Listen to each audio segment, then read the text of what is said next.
এখন আসেন, আরবি মাস 12টা, ইংরেজিও 12টা।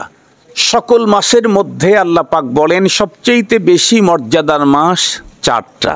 আল্লাহ পাকের কোরআনে আল্লাহ বলেছেন সবচেয়ে বেশি মর্যাদার মাস হলো 4টা।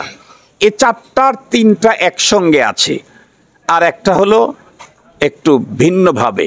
সেটা কি? জিকাদা, জিলহিজ্জা, মুহররম। এই 3টা একসঙ্গে। এই 3টা একসঙ্গে হলে কি হবে? 3টা কিন্তু এক বর্ষের না। কথা কি বুঝাইতে পারছি আপনাদেরকে? 3টা একসঙ্গে আছে কিন্তু 3টা এক বর্ষের না। যেমন জিকাদা মাস চলে গেছে, জিলহিজ্জা চলে গেছে, ওইটা কোন হিজরি ছিল? 45 হিজরি। এখন মুহররম তার পরের মাসটাই মুহররম, মাগার একসঙ্গে লাগানো থাকলেও হিজরি একটা না দুইটা? জিলহজ ছিল 45 হিজরি, আর এখন মুহররম শুরু হয়েছে, তারপরেই মাগার কোন হিজরি? 46 হিজরি। মুহতারাম হাজিরিন, আর একটা মাস হলো রজব আল মুরজ্জব। খুব ভালো করে বুঝবেন, এই 4 মাস সকল মাসের মধ্যে মর্যাদাপূর্ণ। এই সিদ্ধান্ত আল্লাহ পাকের এখন না, যেদিন আসমান জমিন তৈরি করেছেন সেই দিনই সিদ্ধান্ত। আর এই রজব মাসে আমাদের একটা আমলের কথা হাদিসে পাকের মধ্যে পাওয়া যায়। বিভিন্ন মাসে আল্লাহ পাক রব্বুল আলামিন বেশ আমল দিয়েছেন। যেমন জিলহজ মাসের কিছু আমল আছে, জিলহজ মাসের অনেকগুলি আমল আছে। তার মধ্যে একটা আমল হলো জিলহজের 1 তারিখ থেকে 9 তারিখ পর্যন্ত প্রতিদিনের রোজা 1 বছর রোজা রাখার মতো নেকি পাওয়া যায়। জিলহজ মাসের 1 তারিখ থেকে 10 তারিখ পর্যন্ত প্রতি রাত্রের ইবাদত লাইলাতুল কদরের ইবাদতের মর্যাদা রাখে। বিশেষ করে সাওমে ইয়াউমে আরাফা, নবীজি বলেন লা সাইয়্যিমান সাওমু ইয়াউমি আরাফা আহতাসিবু আলাল্লাহি আন ইউকাফিরা সানাতাল্লাতী ক্বাবলা ওয়াস সানাতাল্লাতী বাদা। নবীজি বলেন জিলহজের প্রথম 10 দিন, বিশেষ করে আরাফার দিনের রোজা, নবীজি বলেন আমি আল্লাহর প্রতি আশ্বস্ত যে আল্লাহ পাক এক রোজা দিয়েই 1 বছর পূর্ব 1 বছর পর 2 বছর সগীরা গুনাহ মাফ করে দিবেন। আর একটা মুহররমুল হারামের একটা রোজা আছে, মুহররমুল হারামের একটা আমল, সে আমলটাই হলো রোজা। আর সেই রোজাটা আবার প্রথম তারিখে না, এটা হলো 10 তারিখে। মুহররমুল হারামের 10 তারিখটা আমাদের মাঝে আশুরা বলে পরিচিত। কি বলে পরিচিত? আশুরা। এই দিনটাকে আমরা আশুরার দিন বলি, ইয়াউমে আশুরা। হাদিসে পাকের মধ্যেও আশুরাই আছে, সুমু আশুরা। হাদিসে পাকের মধ্যে আশুরাই আছে। আশুরা কি? খুব ভালো করে বুঝবেন। আমাদের দেশের শিক্ষিত অশিক্ষিত যে কোনো মানুষ কমপক্ষে যদি হজব্রত পালন করতে যায়, সে কিছু যদি নাও জানে, হজে গিয়া 2-3টা আরবি শিখে আসে। তার মধ্যে একটা শেখে হলো তারিখ তারিখ তারিখ তারিখ। কেন? কারণ ওইখানকার পুলিশ যারা আছে ও তো বাংলা বোঝে না, উর্দুও বোঝে না, ইংরেজিও বলতে পারে না। তো হাজিরা যেখানে সেখানে বসে পড়ে, রাস্তার ভিতরে তো বসতে দেয় না, কারণ লক্ষ লক্ষ মানুষ এক জায়গায় জামাত উপস্থিত হয়। রাস্তা ব্লক করলে তো নিঃসন্দেহে গন্ডগোল লেগে যাবে, ঝামেলা হবে, এবং 1 সেকেন্ডের জন্য রাস্তা ব্লক করতে দেয় না। এজন্য কি বলে? রাস্তা রাস্তা রাস্তা। তো এটা বেশিরভাগ সময় তারা বলে তারিখ তারিখ তারিখ মানে রাস্তা।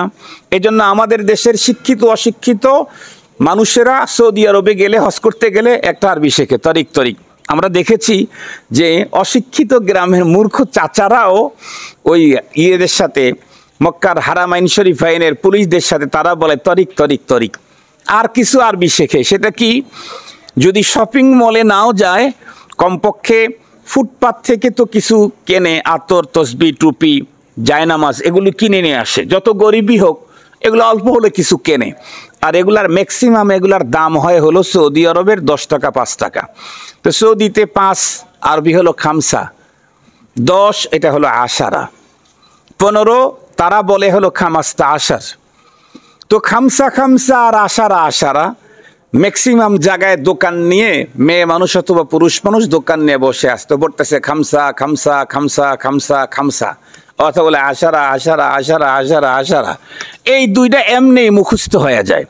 তো আশারা মানে 10, আশারা মানে সেখান থেকে আশুরা মানে 10ম তারিখ, 10ম তারিখ। মুহররমের 10ম তারিখটাকে আশুরা বলে, আর কোন মাসের 10ম তারিখ আশুরা বলে প্রসিদ্ধি লাভ করে নাই বা বলা হয় না। এই 10ম তারিখে একটা আমলের কথা হাদিসে পাকের মধ্যে এসেছে, সেটি হলো রোজা। সেটি কি বলেন? রোজা। এখন এই দিনে রোজাটার কি ফজিলত, কয়টা রোজা রাখতে হয়, এ বিষয়ে রাসূল করিম সাল্লাল্লাহু আলাইহি ওয়াসাল্লামের ডাইরেক্ট হাদিস থেকে আপনাদেরকে শোনাই। বুখারী শরীফ, সহিহ মুসলিম শরীফ, সহিহাইনের মধ্যেই রেওয়ায়েতগুলি আছে। অন্য কিতাবের রেওয়ায়েতও দুই একটা এখন এসে যাবে আলোচনায়। সেটি হলো রাসূল করিম সাল্লাল্লাহু আলাইহি ওয়াসাল্লাম থেকে বর্ণিত যে আশুরার রোজা রমজানের রোজা ফরজ হওয়ার আগে এটাই ফরজ ছিল। কি ছিল বলেন? এটাই ফরজ ছিল। তাহলে রমজানের রোজা ফরজ হওয়ার আগে যেই রোজাটা ফরজ ছিল, তাহলে তার মর্যাদা কম না বেশি? সারা বছরের কত দিন থাকতে একটা দিনের রোজা ফরজ করে রেখেছিলেন, নিঃসন্দেহে এ দিনটা অন্য সকল দিনের মধ্যে কোনো না কোনো দিক থেকে অনেক দামি। এ কারণেই এই দিনটাকে আল্লাহ পাক চয়েস করেছেন যে আমার বান্দারা রোজা রাখুক। পরবর্তীতে যখন রমজানের রোজা ফরজ হলো, তো আশুরার রোজার ফরজিয়াত মনসুখ হয়ে গেল। মাগার ফরজিয়াত বাতিল হলেও এই দিনের রোজার মর্যাদা কমে নাই। কি কমে নাই? মর্যাদা কমে নাই। আপনারা দেখবেন আপনাদের অঞ্চলে গত টার্মে একজন কমিশনার ছিল, এইবার কমিশনার নেই, কিন্তু যিনি কমিশনার ছিলেন উনি অত্যন্ত ভদ্র সভ্য একজন ভালো মানুষ, ন্যায় নিষ্ঠাবান মানুষ, বদান্যতায় এক্সপার্ট ব্যক্তিত্ব। এ লোক যদি কমিশনার নাও থাকে, এরপরেও স্ট্যান্ডিং কমিশনার যদি কোনো জায়গায় যায়, সাবেক কমিশনার উনিও যদি আসেন, তখন মানুষ দুইজনকে কাছাকাছি মর্যাদা দেয়। যদিও আজকে ওনার সিগনেচারে কোনো কাজ, কথা বলেন না কেন, সাবেক ওনার সিগনেচারে কোনো কাজ হবে না এখন, কিন্তু মর্যাদা তার কমে নাই। আশুরার রোজা ফরজিয়াত এটা এখন তার নাই, কিন্তু তার মর্যাদা কমে নাই। কেমন মর্যাদা? রাসূল করিম সাল্লাল্লাহু আলাইহি ওয়াসাল্লাম ইরশাদ করেন, যে নবীজি বলেন, আমি তো আল্লাহ পাকের উপরে এটা আস্থা রাখি যে আশুরার এই রোজা 1 বছর পূর্বের পুরা বছরের গুনাহ মাপের জন্য যথেষ্ট হয়ে যাবে। আশুরার রোজাটা, আশুরার রোজা পুরা 1 বছরের অতীতের গুনাহ মাপের জন্য যথেষ্ট হয়ে যাবে। মুহতারাম হাজিরিন, এখন কথা হলো আশুরাতে রোজা কয়টা রাখবো? তাহলে এ ব্যাপারে নবী আলাইহিস সালাম একটা হাদিস বর্ণনা করলে দুইটা জিনিস জানা হয়ে যাবে। রাসূল করিম সাল্লাল্লাহু আলাইহি ওয়াসাল্লাম মক্কাতুল মুকাররমা থেকে মদিনাতুল মুনাওয়ারাতে যখন হিজরত করে আসলেন, আসার পর নবী আলাইহিস সালাম দেখলেন মদিনার ইহুদিরা রোজা রাখে। কোন দিন? মুহররমের 10 তারিখ, অর্থাৎ আশুরার দিন। নবী আলাইহিস সালাম জিজ্ঞাসা করলেন, এই তোমরা এই দিনে রোজা রাখো কেন? লোকেরা তখন উত্তর করলো, হাদা ইয়াউমুন সালেহ। ওগো নবীজি, এই দিন যে রোজা রাখি কেন? এটা মহান একটা দিন। কেমন মহান দিন? এই দিনেই তো আল্লাহ পাক আমাদের পয়গম্বর মুসা আলাইহিস সালাম এবং তার কওমদেরকে ফেরাউন এবং তার শত্রুদের কবল থেকে হেফাজত করেছেন, সাথে সাথে ফেরাউন এবং তার বাহিনীকে দরিয়াতে ডুবায়া মারছেন। এ কারণে হযরতে মুসা আলাইহিস সালাম রব্বে করিমের এ বিশাল নেয়ামতের দয়া, ভালোবাসা, মায়ার শুকরিয়া আদায় করতে গিয়ে মুসা আলাইহিস সালাম এই দিন রোজা রাখতেন। আমরা যেহেতু তার উম্মত, তার অনুকরণে আমরাও রোজা রাখি।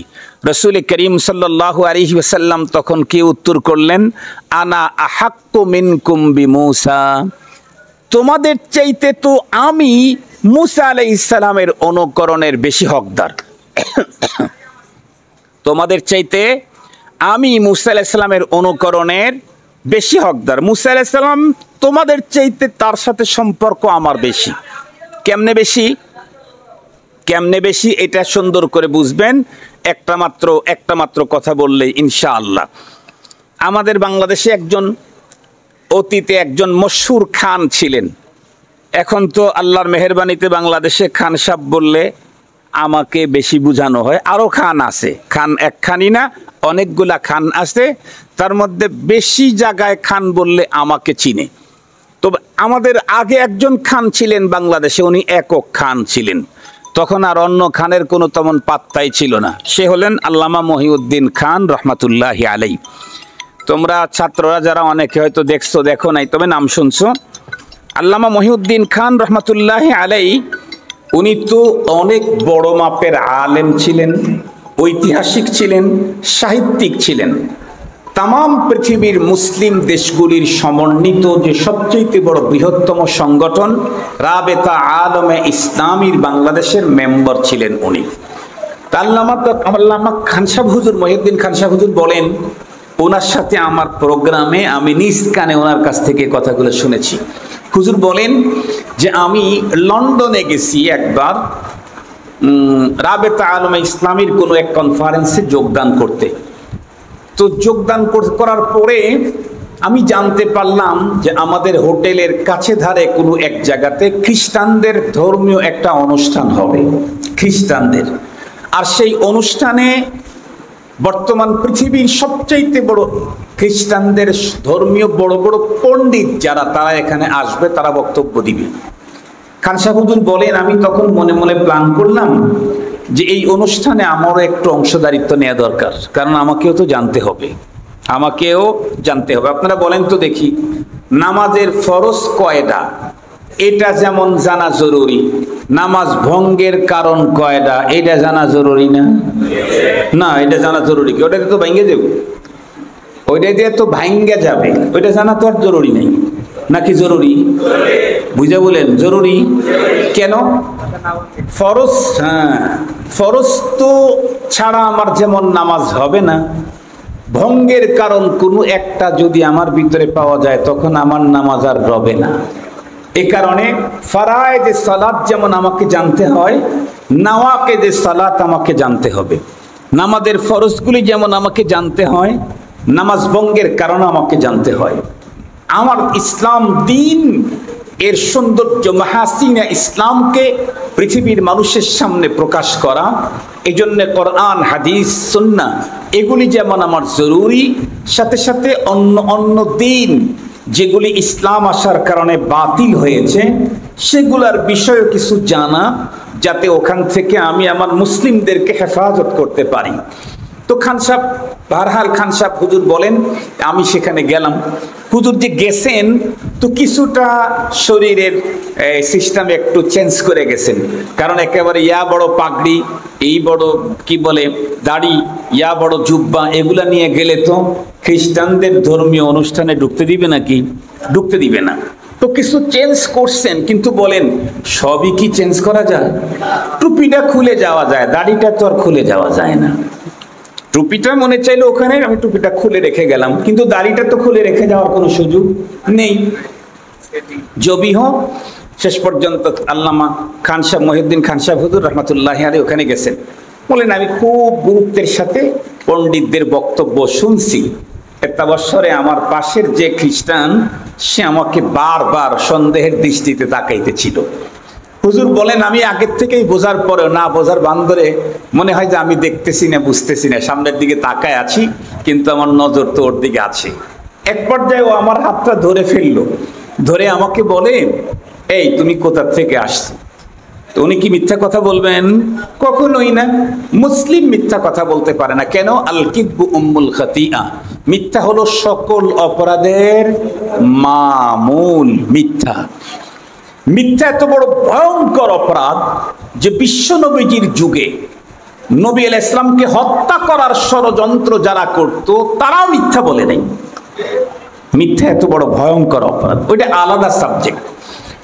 তো খান সাহেব বলেন আমি বাংলাদেশ থেকে আসছি, তো জিজ্ঞেস করছে ধর্ম, ওই ধর্ম ইসলাম।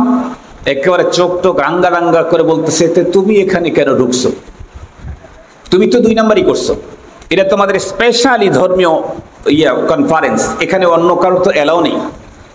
তো বলে যে অবস্থা খারাপ দেখতেছি, মানে আমার উপর আক্রমণ হতে পারে।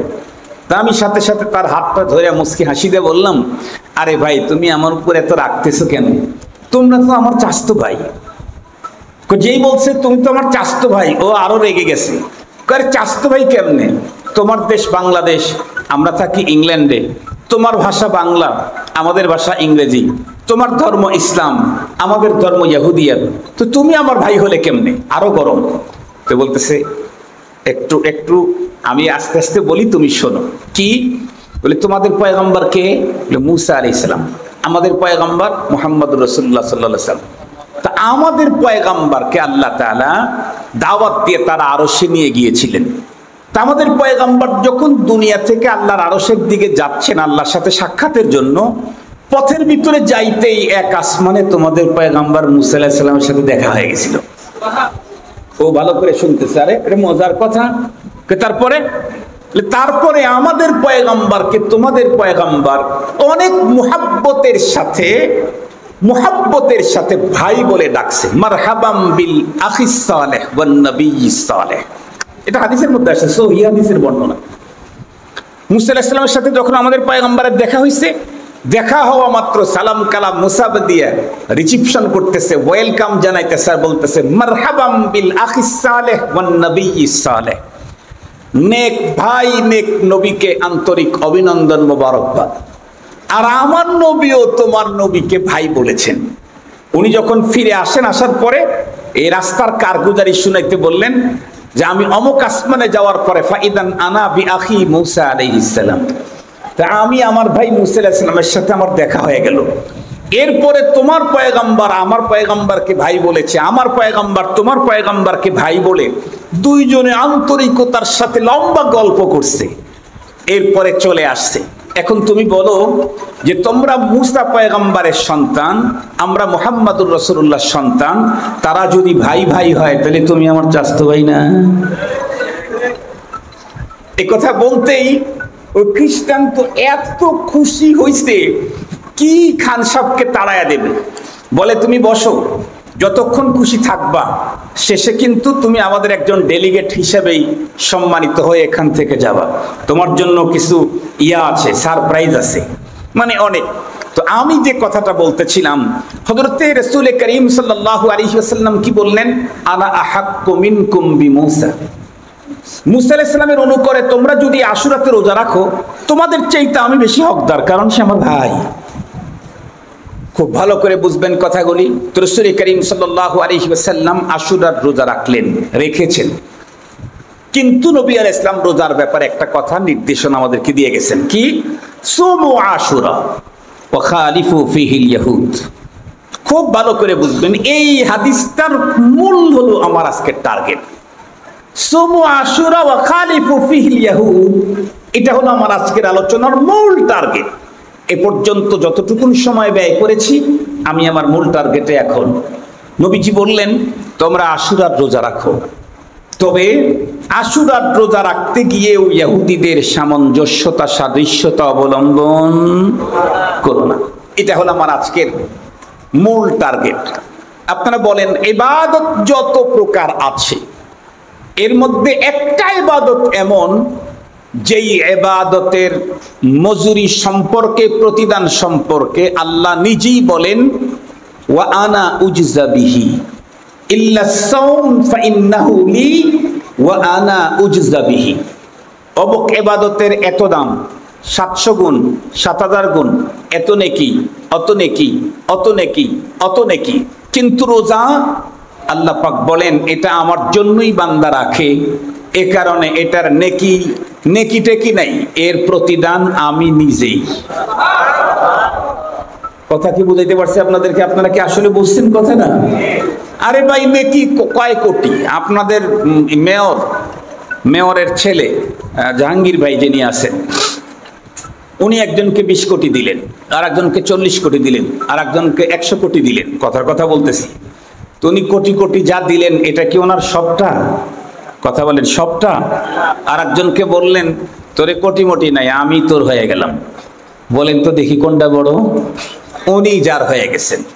যত ইবাদত আছে এর মধ্যে রোজা হলো এমন একটা ইবাদত, আল্লাহ নিজেই বলেছেন এই ইবাদতের কোটি মোটি নাই, মিলিয়ন বিলিয়ন কোনো হিসাব না। হিসাব হলো আমি নিজেই রোজাদারের হয়ে যাব। এত বড় একটা ইবাদত, সেই ইবাদতটা পালন করতেও রাসূলুল্লাহ সাল্লাল্লাহু আলাইহি ওয়াসাল্লাম বললেন এত দামি ইবাদত পালন করতেও তোমাকে সতর্কতা অবলম্বন করতে হবে, এই ক্ষেত্রেও যেন ইহুদিদের সাথে তোমার মিল না হয়ে যায়। বড় ভাবার বিষয়। আমি আপনাদের কাছে আজকে মুহররমের এ মাসে আপনাদের খেদমতে মোট কথা হলো আমার দুইটা। এক নাম্বার কথা হলো মুহররমের এ মাসের 10 তারিখ আমাদের জন্য একটা আমল আছে। সে আমলটা কি? একটু জোরে বলেন। নেকি জানি কত? 1 বছরের সগীরা সব গুনাহ মাফ হবে শুধু এই রোজা দিয়েই। এখন কথা, রোজা কয়টা? 2টা। রোজা কয়টা? বলেন, রোজা কয়টা? মানে 2 দিন আর কি, 2 দিনের রোজা। 9 তারিখ 10 তারিখ অথবা 10 তারিখ 11 তারিখ। তবে 9-10 যদি রাখেন এটা উত্তম। 9-10 রাখলে উত্তম। মনে রাখবেন এ রোজা কিন্তু কি না, ফরজ না, ওয়াজিব না। ওয়াজিব ছিল, সাবেক ওয়াজিব। কথা বলেন না কেন? সাবেক চেয়ারম্যান আছে না, এটার কদর করা লাগে না? অন্য অনেক লোক আসছে, বর্তমান চেয়ারম্যানও আসছে, সাবেক চেয়ারম্যানও আসছে, চেয়ার দুইটাই দেয়া লাগে, তাই না ভাই? তো মুহতারাম হাজিরিন, বর্তমান ফরজ হলো রমজানের রোজা, সাবেক ফরজ কি বলেন? আশুরার রোজা। কথা বলেন, সাবেক ফরজ কি? সুতরাং এটা যখন আসছে চেয়ার একটা পাবেই। রমজানের জন্য 30 চেয়ার, এটার জন্য মাত্র 2 দিন। পারবো না ইনশাআল্লাহ? আমরা আমল করব 9 তারিখ 10 তারিখ অথবা 10 তারিখ 11 তারিখ। এই আমল ছাড়া এই দিনে আর কোনো আমল নাই। পিঠা বানানো নাই, রুটি বানানো নাই, তারপরে নিজের শরীরের উপরে আঘাত করা নাই, হাই হোসাইন বলা নাই, এগুলি কিচ্ছু নাই শরীয়তে, ইসলামে কিচ্ছু নাই এগুলি। বরং এই ব্যাপারে দুটি কথা 1-2 মিনিটের মধ্যে বলি।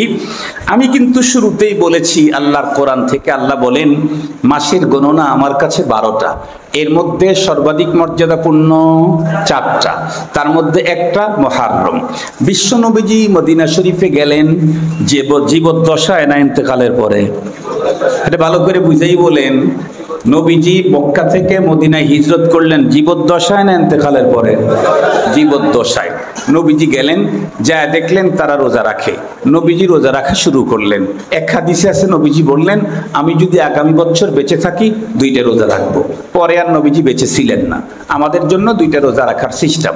এখন কথা হলো আমাদের দেশে অনেক মানুষ বিষাদ সিন্ধু পড়ার কারণে, বিষাদ সিন্ধু পড়ছে, পড়ে হযরতে হুসাইন রাদিয়াল্লাহু তাআলা আনহুর মর্মান্তিক নির্মম শাহাদতের এই ঘটনাটা ওইখান থেকে পড়ার কারণে খুব কাঁদতে থাকে। কেঁদে কেটে এই দিনটার মর্যাদা দেয় হলো যে এই দিনের মর্যাদা মূলত পয়গম্বরের নাতি এই তারিখে শহীদ হয়েছে, তাই এই দিনের মর্যাদা বাড়ছে। এই কথাটা কি শুদ্ধ না ভুল? এই দিনের এই তারিখের মর্যাদা, এই মাসের মর্যাদা কি হুসাইন রাদিয়াল্লাহু আনহুর শাহাদতের পরে না হুসাইন রাদিয়াল্লাহু আনহুর নানারও জন্মের আগে? বিশ্বনবীজির জন্মের, আদম আলাইহিস সালাম জন্মের আগে এই মাসের মর্যাদা। আদম আলাইহিস সালাম তখন জন্ম নেয় নাই, তখন তো আসমান জমিন তৈরি করছে, নাকি আগে আদম আলাইহিস সালামকে তৈরি করছে পরে আসমান জমিন বানাইছে? এরকম না, আগে বানাইছে আসমান জমিন, তারপরে আদম আলাইহিস সালামকে তৈরি করছেন। 2 নাম্বার কথা হলো হযরতে হুসাইন নবী আলাইহিস সালাম এই দিনের এই 10 তারিখের মর্যাদার জন্য রোজা রেখেছেন। তখন কি হুসাইন রাদিয়াল্লাহু তাআলা আনহু শহীদ হয়েছিলেন? না, নবীজি দুনিয়া থেকে চলে যাওয়ার আরো কয়েক বছর হুসাইন রাদিয়াল্লাহু আনহু দুনিয়াতে বেঁচে ছিলেন। এরপরে উনি দুনিয়া থেকে এই দিনে শাহাদত বরণ করেছেন। এই জন্য এই দিনের এই মাসের মর্যাদা হুসাইন রাদিয়াল্লাহু আনহুর শাহাদতের কারণে বাড়ে নাই, বরং হুসাইন রাদিয়াল্লাহু তাআলা আনহুর নির্মম এই শাহাদতের দুর্ঘটনাটা এই তারিখে হওয়ার কারণে হুসাইন রাদিয়াল্লাহু আনহুর শাহাদতের দাম, ওনার মর্যাদা আরো বেড়ে গেছে, ওনার দাম আরো বাড়ছে।